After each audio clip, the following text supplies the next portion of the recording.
guys, andito ulit tayo. Meron tayong isang aircon unit na lilinisin. Ang aircon unit na ito ay nasa mga 15 years na ata to. Dati ko na rin nalilinis ito, and then yung loob nito nilagyan ko na ng tsinelas kasi yung rubber ng ating compressor hindi na siya gaano nag-absorb ng noise. So yan po yung sa loob niya. Ayan po yung kulay pulang tsinelas po yan. Andun po yung compressor sa loob. So babaklasin na natin ito para malinisan na natin. So ang brand pala ng aircon unit na ito ay GE.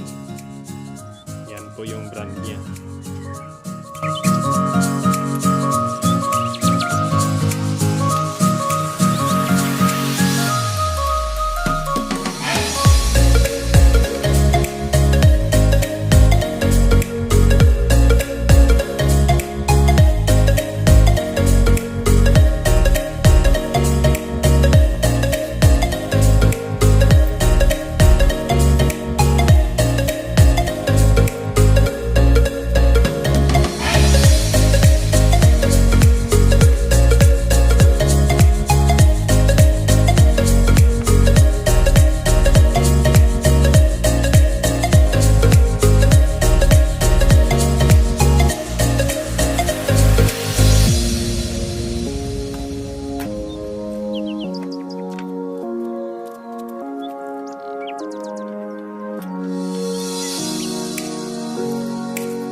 Master load day,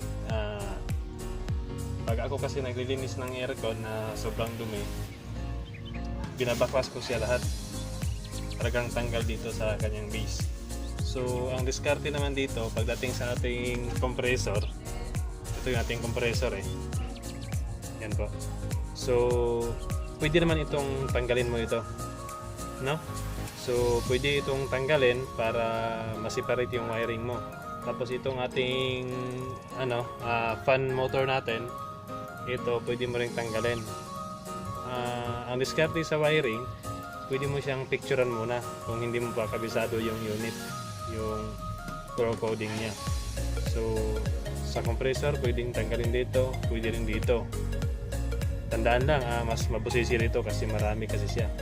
And then kung marunong ka naman magbasa ng diagram, ito yung wiring diagram niya, kabuuan. So naka-indicate naman yung kulay, no? Yung kulay ng mga wirings natin na galing sa ating fan motor at saka sa ating compressor. Kaya mas madali rin siya. Para sa mga baguhan talaga, recommended ng bawat technician, kahit sa school, kailangan mong picturean yung wirings pag baguhan ka sa isang unit. Yung iba maglilinis, hindi na binabakwas ito lahat.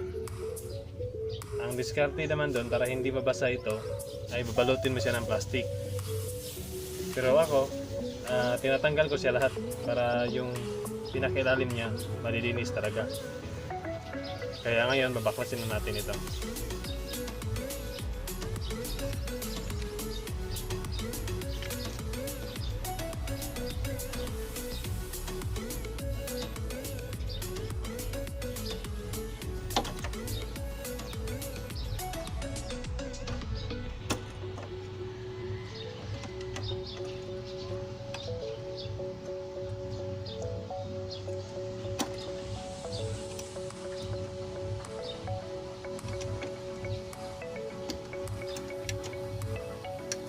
Ayan, tanggal ng ating wirings ng fan motor.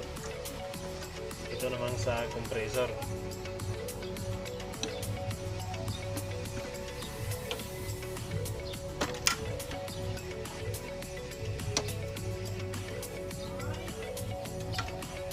Yan, tanggal na rin. Ngayon, tanggalin natin itong ating assembly ng controller.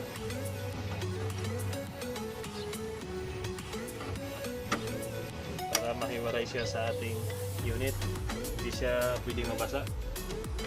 Lalo na yung iba, yung remote na.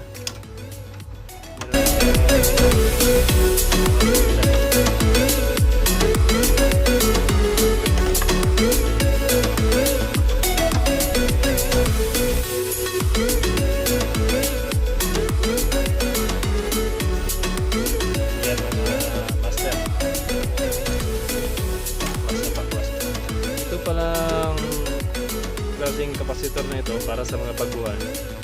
Dual capacitor po ito. Dito na kinokonekta yung compressor at saka yung ating fan motor. Sa ibang unit, nakaseparate po yung capacitor ng ating fan motor. Kaya yung nakalagay dito na terminals, nasa dalawa lang. Ito, tatluhan ito.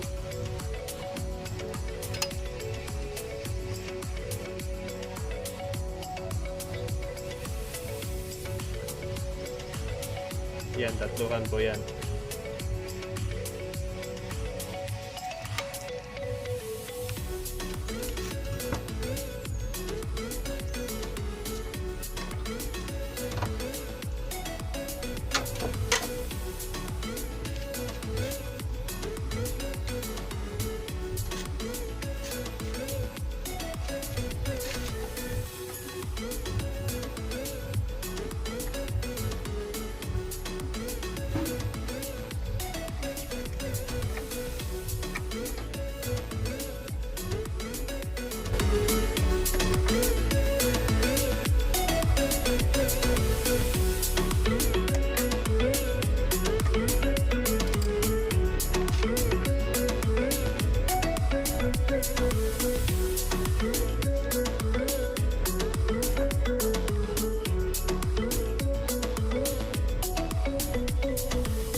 pinakalob na parte ng ating condenser.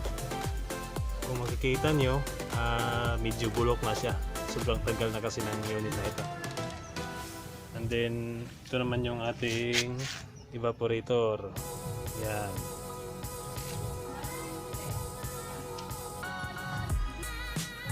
And then, yan yung ating fan motor. Ito, hindi na natin babaklasin lahat ito kasi yung mga screw sa baba niyan, medyo maluwag na yan eh. Dati ginagawan ko ng paraan para hihigpit siya. At may mga sinilas na yan dyan. Yung sinilas, yung purpose niyan ay para mag-absorb ng ingay. Kasi ito, parang nakalitaw na lang sa kanyang base.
When love comes in, ooh la la la. Love comes in, ooh la la la.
Itong kulay pula dun sa ating final connection.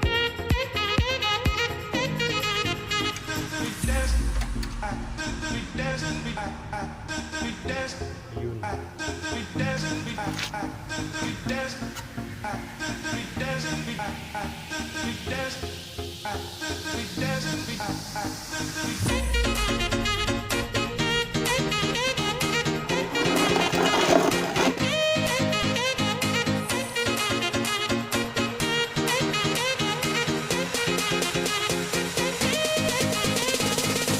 So meron pa tayong apat. Ito namang ating kulay na brown. papunta siya sa common. So ito yung common natin.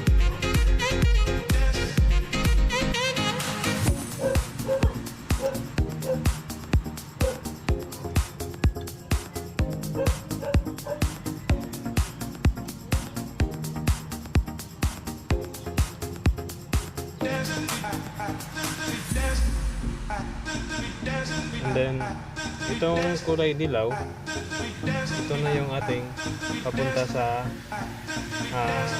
tatlo kasi ito eh. Mayroong high, low at saka medium. So ito na yung papunta sa ating switch natin. Sa ating switch, meron siyang numbering.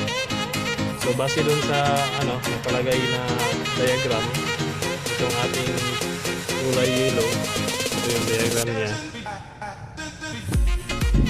Yan.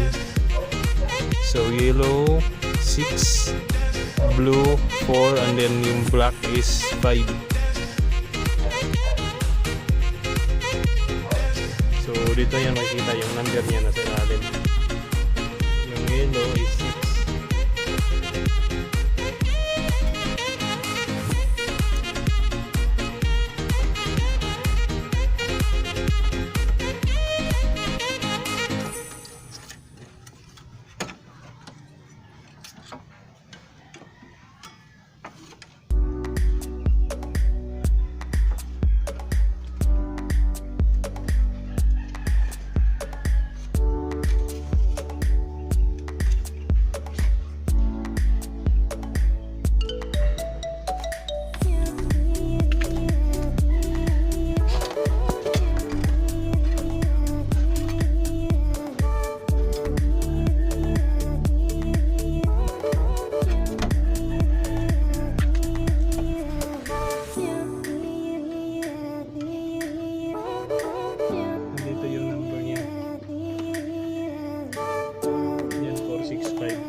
Black natin 5.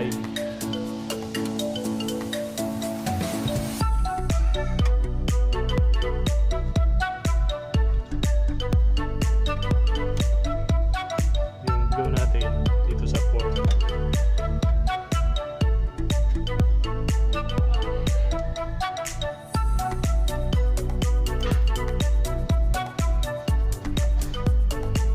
So yan yung ating high, medium at saka low. Ayun, dito naman tayo sa ating compressor.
Sa ating compressor, yung red natin, lagi yan yung start natin.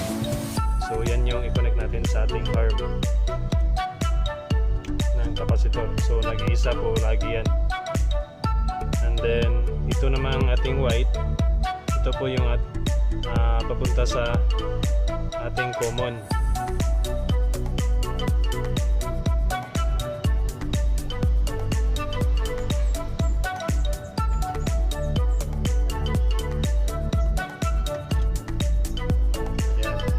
So itong black natin, ito yung mapunta sa ating thermostat natin. So So ito yung connection ng ating thermostat.